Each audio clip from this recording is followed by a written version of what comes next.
Commodore साहब, सबसे पहले आपसे बात कर लेते हैं। चिश्ती साहब, मशरक़ वस्ता जंग की लपेट में है। डोनाल्ड ट्रंप जो है वो धमकी आमेज बयानात दे रहे हैं, कहते हैं कि ईरान को खत्म करना चाहते हैं, लड़ाई में ज्यादा जो है वो संजीदा है। इस वक्त जंग किस रुख पे जा रही है? बहुत शुक्रिया मुदस्सर, आपने इनवाइट किया। देखिए, मुझे तो स्टार्ट से ही अमेरिका के ज़हन में और ख़ास तौर पे ज़हन के अलावा जो उन्होंने मैनिफेस्टेशन की है तकरीरों में अपने, मुझे उनकी अपनी ही लैक ऑफ क्लैरिटी नहीं नज़र आती जंग के अंदर। जंगें इस तरह नहीं लड़ी जाती, और मैं कुछ दिनों से यही बात कर रहा हूँ कि बुनियादी तौर पर अमेरिकन प्रेसिडेंट ने जो पहली तकरीर की थी उसमें 3 चीज़ें उनको बतानी चाहिए थी।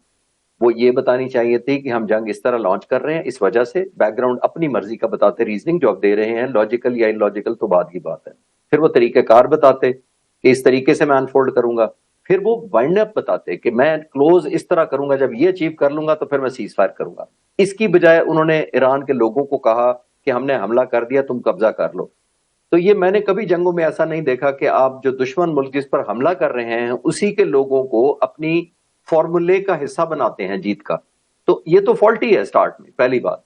तो जो आयतुल्लाह खामनाई की शहादत और उनके जो साथी थे ऑलमोस्ट 50 उनके साथ जो शहीद हुए, उनके बारे में भी जो बात कर रहे थे, वो भी अनयूजुअल था, वो भी नॉन स्टार्टर था। कभी भी आप दुश्मन मुल्क जिस पर हमला करते हैं उसकी लीडरशिप को एलिमिनेशन से शुरू नहीं करते हैं, उसको आपने सर्वाइव करना होता है, क्योंकि आपने बातचीत करनी होती है, क्योंकि आपने उसको कॉम्प्रोमाइज करवाना होता है। बाद में आपने उसका ज़हन बदलना है कि आपको शिकस्त हो चुकी है, इसे कॉम्प्रोमाइज करो।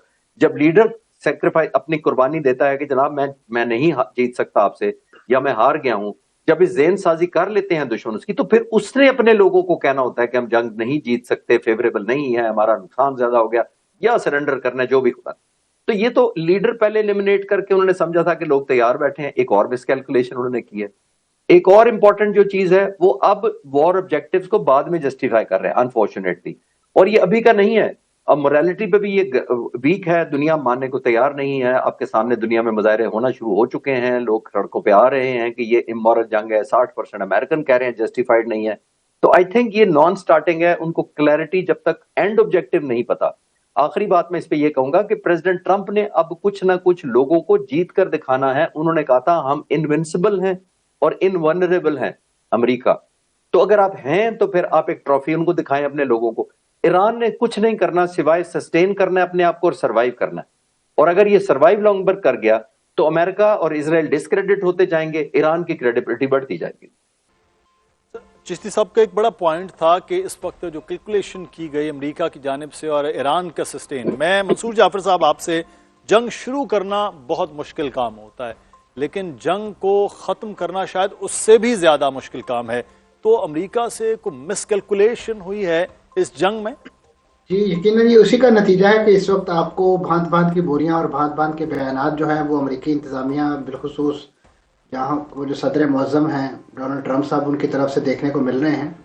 तो इसकी बुनियादी रीज़न ही ये है कि ये जंग अमेरिका ने अपने बलबूते पे या अपने प्लानिंग के तहत नहीं लड़ी या आगाज़ नहीं किया। ये एक उनके खित्ते में इत्तेहादी, बल्कि उनकी आउटपोस्ट, मिलिट्री आउटपोस्ट इसराइल और ख़ास तौर पे उसके करप्शन के मुकदमे में माखूज़ एक इसराइली वज़ीर आज़म जो है नेतन्याहू, ये उनकी एक ज़ाती ख्वाहिश और मुतालबा और डिमांड, और ख़ास तौर पे उनके सियासी कैरियर के लिए इस वक्त जितने बड़े पैमाने पे अमेरिकी टैक्स पेयर की रुपए पैसे को, डॉलरों को जो है इस वक्त हवा में उड़ाया जा रहा है और बमों और धमाकों की नज़र किया जा रहा है। मैं समझता हूँ ये इस वक्त अमेरिका बिलखुसूस डोनाल्ड ट्रंप जो है वो इसराइल के हाथ में यरगमाल दिखाई देते हैं, और उन्हीं के विम्स पे, उन्हीं के यानी मुतालबात पे और उन्हीं के एक लिहाज से ख्वाहिशात पर इस सारी जंग का ताना बाना जो है वो आगे लेके चल रहे हैं। अब आप देखिए कि अमेरिका जैसा मुल्क जिसकी स्ट्रेटजी और इसके प्लानिंग मतलब बड़ा एक ज़रबुल मसल की हैसियत रखती है, लेकिन वहाँ पे उन लोगों को ये नहीं मालूम था कि हमारे पास ये जंग कितनी मुद्दत चल सकती है या हम इसे कितनी मुद्दत।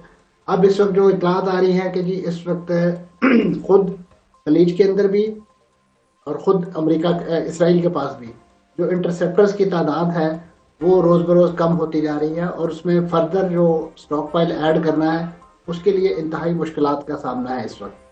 और इसमें ख़ुद इस वक्त यूरोपीय जो हल्के हैं गैर जानबदार, वो भी इस बात की तस्दीक कर रहे हैं کیونکہ اس انسٹرکٹر کا جو سب سے بڑا ذخیرہ یا جو ایک ضرورت محسوس کی جا رہی تھی وہ یوکرین کی جنگ میں وہاں پہ جھونک دی گئی ہے. حتیٰ کہ مڈل ایسٹ کے اندر، گلف کنٹریز کے اندر جو اس نوعیت کی فیسلٹیز موجود تھی، وہاں سے بھی اسٹاک پائل اور بہت ساری بیٹریز جو ہے اس طرف موو کر دی گئی.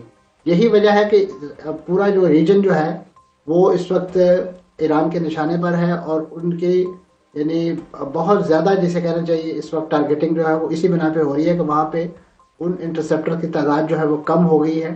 اور اسی طریقے سے خود اسرائیل پر بھی، کیونکہ ایران جو ہے ایک اسٹریٹجی کے تحت، ایران کو یہ معلوم تھا کہ اس کے جو بھی وسائل ہیں اس نے وہ یقیناً مجتمع کیے اور ان کو ایک لحاظ سے ڈی سینٹرلائز پلان کے تحت جو ہے پورے ملک کے اندر جو ہے پھیلا دیا. اور یہی وجہ ہے کہ ایران کے تقریباً طول و عرض سے یہ راکٹ میزائل بھی فائر کیے جا رہے ہیں، ان کے جو ڈرونز ہیں وہ بھی اڑائے جا رہے ہیں. اور اس کے نتیجے میں اسرائیل کو اور امریکہ کو یہ بات سمجھ نہیں آ رہی کہ ہم ان کو انٹیگریٹڈ کہاں ہٹ کریں کہ یہ بہت زیادہ ان کو نقصان پہنچے.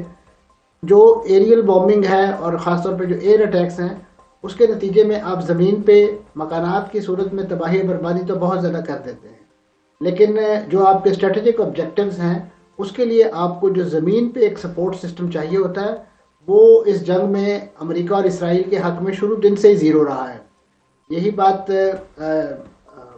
ابھی مہمان دوسرے فرما رہے تھے کہ وہاں پہ جنگ کرنے کے بعد جو ہے مقامی آبادی کو اپیل کی جا رہی ہے کہ آپ آئیے اور اپنا ملک جو ہے وہ اپنے کنٹرول میں لے لیجئے اور ہم آپ کی مدد کے لیے آئیں گے، ہمارے بحری بیڑے جو ہے وہ آپ کے مدد کے لیے موجود ہیں.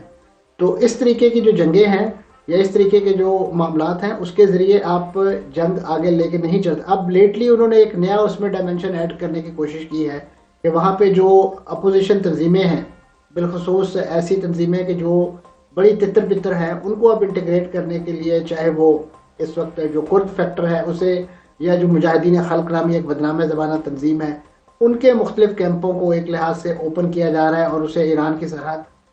اچھا چشتی صاحب، ایک جو ابھی آپ نے سوال سے پہلے بات کر رہے تھے وہ سسٹین کے حوالے سے تھا ایران کا، لیکن ایک طرف امریکہ بہت بڑی طاقت ہے، اس کا اپنا بحری بیڑا موجود ہے علاقے میں. کیا ایران کے پاس اتنی قوت طاقت ہے کہ وہ سسٹین بھی کر پائے؟ تو سر دیکھیے، پہلے تو ہم جنگ کو جب پڑھتے ہیں جو تقریباً ایک ہفتہ ہو گیا، ہمیں کلیئرٹی کتنی آتی ہے دونوں کے وار آبجیکٹیوز میں، اس سے آپ بہتر گیس کر پائیں گے کہ آگے کیسے انفولڈ ہوگی. ایک ہفتے میں دیکھیے کہ ابھی تک امریکہ کی کلیئرٹی نظر نہیں آ رہی. جو ابھی ہم بات کر رہے ہیں، امریکہ کو ابھی پتہ ہی نہیں ہے کہ وار آبجیکٹیو کیا ہے. کردوں کو میں نے انڈکٹ کرنا ہے، رجیم چینج کرنی ہے، کرپل کر دینا ہے ملٹری ہارڈ ویئر، خود میں نے الیکشن لڑنا ہے آیت اللہ کا. تو پریزیڈنٹ ٹرمپ کو تو کچھ سمجھ نہیں آ رہی اس وقت.